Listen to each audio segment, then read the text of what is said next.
부처님은 세 가지 몸으로 이야기합니다. 법신은 진리의 몸, 마음의 몸으로 부처님의 깨달음의 세계이고, 보신은 공덕의 몸, 과보의 몸으로 깨달음의 영향력이고, 화신은 석가모니 부처님처럼 중생 교화를 위해 역사적으로 나타난 부처님입니다. 우리의 마음자리가 법신이라면 마음을 어떻게 쓰느냐에 따라서 세상에 끼치는 영향력이 다 다릅니다. 작게 자신의 삶에만 영향을 주는 사람이 있고, 온 가족, 온 집안, 온 동네, 온 나라, 전 세계 등 수많은 사람에게 영향을 미치는 사람도 있습니다. 똑같은 법신일지라도 이와 같이 보신은 다릅니다. 이렇게 보신을 달리하다 보면 여기저기에 화신이 나타날 수 있습니다. 달을 비유해 보면 달의 원형은 변함이 없지만 초승달이냐 보름달이냐에 따라 달빛이 달라집니다.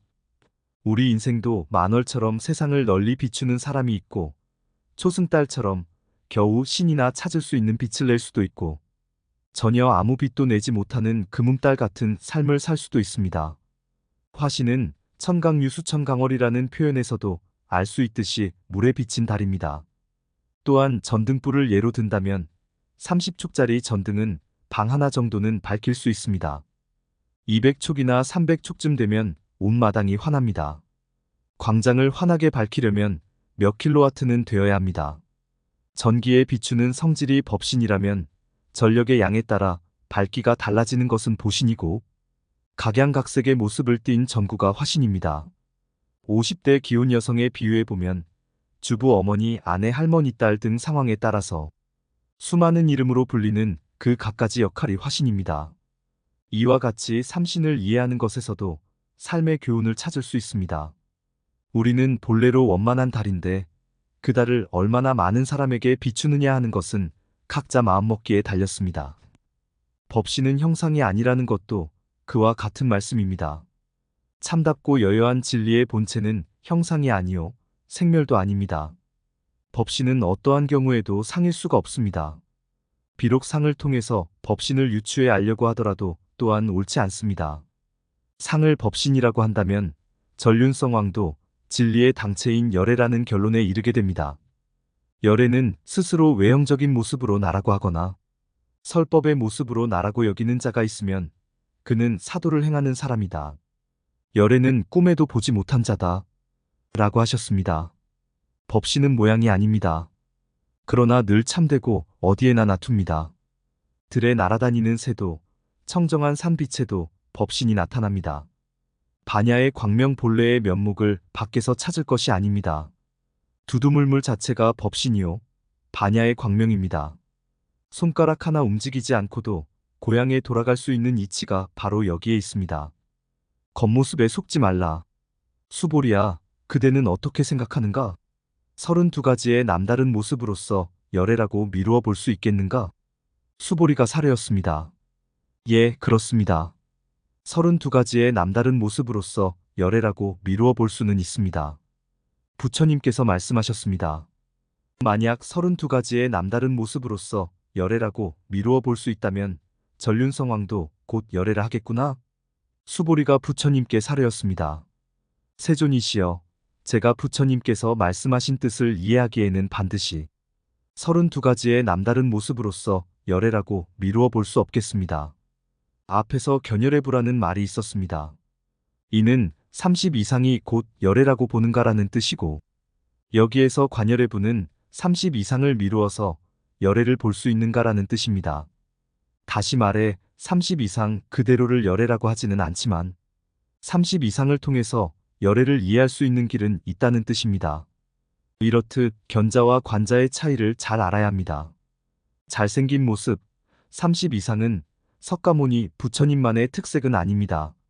사천하를 다스리는 전륜성왕도 30 이상을 갖추고 있습니다. 전륜성왕은 인도인들이 바라던 가장 이상적인 군주입니다. 전생에 복을 많이 짓고 덕을 닦아서 생김새도 부처님과 똑같은 32길상을 갖추었고, 복덕이 부족해서 천하를 다스리며 온 백성의 존경을 받는 군주입니다. 하지만 모습은 부처님과 똑같다 할지라도 아직 깨달음은 이루지 못했습니다. 부처님께서 30 이상을 미루어서 열애라고 볼 수 있겠느냐고 묻자 수보리는 처음에 미루어서 볼 수는 있겠다고 대답했다가 전륜성 왕도 곧 열애라 하겠구나 하는 부처님의 말씀에 금세 깨닫고 아니라고 대답합니다. 형상이 열애라고 하는 것은 얼토당토 않는 이야기요. 형상을 통해서 열애를 이해한다는 것도 맞지 않은 말입니다. 물에 비친 달을 가지고 하늘의 달을 이해할 수 있겠습니까? 물에 비친 것이 달이 아닐 수도 있고 설령 진짜 달이 비친 것이라 할지라도 물에 비친 달로는 하늘의 달을 알 수 없습니다. 겉 다르고 속 다르다는 말이 있듯 형상을 미루어서 그 사람의 됨됨이와 인격을 짐작할 수는 있겠지만 겉모습이 그 사람은 아닙니다. 요즘 겉모습에 치우쳐 살아가는 우리들이 꼭 마음에 새겨야 할 대목입니다. 요즘 젊은이들 사이에 죄는 용서해도 못생긴 것은 용서 못한다 는 말이 나돈다고 합니다. 실제로 죄를 지었는데도 불구하고 얼굴이 예쁘다는 이유로 용서하라는 네티즌들, 얼짱거지가 인터넷을 달구고 있는 현실이기에 금강경을 더욱 열심히 전해야 할 사명감을 느낍니다. 법신은 철저하게 상을 떠나 있다. 겉모습에 속지 말라는 말을 전하고 또 전에 그들의 마음 깊이 자리 잡을 수 있도록 에너지를 보냅니다. 상에 미혹되지 않아야 진짜 부처님을 볼 수 있다. 그때 세종께서 개송으로 말씀하셨습니다. 만약 육신으로서 나를 보려 하거나 음성으로서 나를 찾으려면 이 사람은 잘못된 길을 가는 것이다. 결코 열애는 볼 수 없으리라. 금강경의 제3사구계로 당신의 가르침을 배우는 우리들을 최대한 존중해 주시는 내용이라 할 수 있습니다. 만일 살아있는 부처님이 지금 우리 앞에 계신다면 우리는 전부 그 모습을 진짜 부처님으로 알고 공경할 것입니다. 아니 등상불로 조성된 부처님도 공경합니다. 등상불이 진짜 부처님이 아니라는 것은 알지만 등상불을 통해 부처님을 생생하게 느끼고 신심을 내는 것이 우리들입니다. 부처님의 훌륭한 외모나 뛰어난 설법을 공경하기 때문입니다. 중국 당나라 때는 신원서판 용모 언변 문장력 판단력을 관리를 선발하는 4가지 표준으로 삼았고 그 뒤에도 인재를 뽑을 때 신원서판을 중요한 선발 기준으로 삼았습니다. 불경스럽긴 해도 부처님을 신원서판에 대비시킨다면 신은 부처님의 몸이고 언은 부처님의 말씀입니다. 그런데 부처님께서는 만일 모습이나 음성으로 열애를 본다면 삿된 도라고 하셨습니다. 부처님의 진정한 모습은 형상에 있는 것도 아니고 설법을 잘하는 음성에 있는 것도 아니라고 하셨습니다. 열애는 모든 것을 초월해 있으면서도 모습을 나타내고 설법을 하시기 때문입니다. 보통 사람들도 얼굴 모습과 말솜씨로 그 사람을 평가할 수 없습니다. 지혜가 뛰어나면서도 어눌한 사람이 있고 말솜씨는 번지르르한데 속이 텅 빈 사람도 있습니다. 부처님은 더 말할 나위가 없지요. 이러한 사구계를 통해 생명의 실상을 꿰뚫어 볼 수 있는 해안을 갖춰야 합니다. 부처님께서는 금강경 사구계만 수지 독송하고 다른 사람을 위해 해설해 주어도 큰 복덕을 누릴 수 있다고 하셨습니다. 사구계가 나왔으니 제1사구계부터 되새겨보는 것도 좋습니다. 제1사구계는 제5열이실견분에 나오는데 범소유상 계시여망 약견제 상비상 직견열애입니다. 제2사구계는 제10장엄정토분에 나오는데 불응주색생심 불응주성향 및 촉법생심 응무소주 이생기심입니다. 육조해능 스님이 이 개송을 듣고 크게 깨달았다는 내용은 앞에서 설명드렸습니다. 제3사국에는 제26법 신비상분의 약이색견화 이음성과 시인행사도 불능견열애입니다. 제4사국에는 제32 응화비진분이 일체유의법 여몽환포영 여로역여전 응자겨시관입니다. 금강경에서도 사구계만큼은 줄줄 외워서 환하게 알고 있어야 합니다.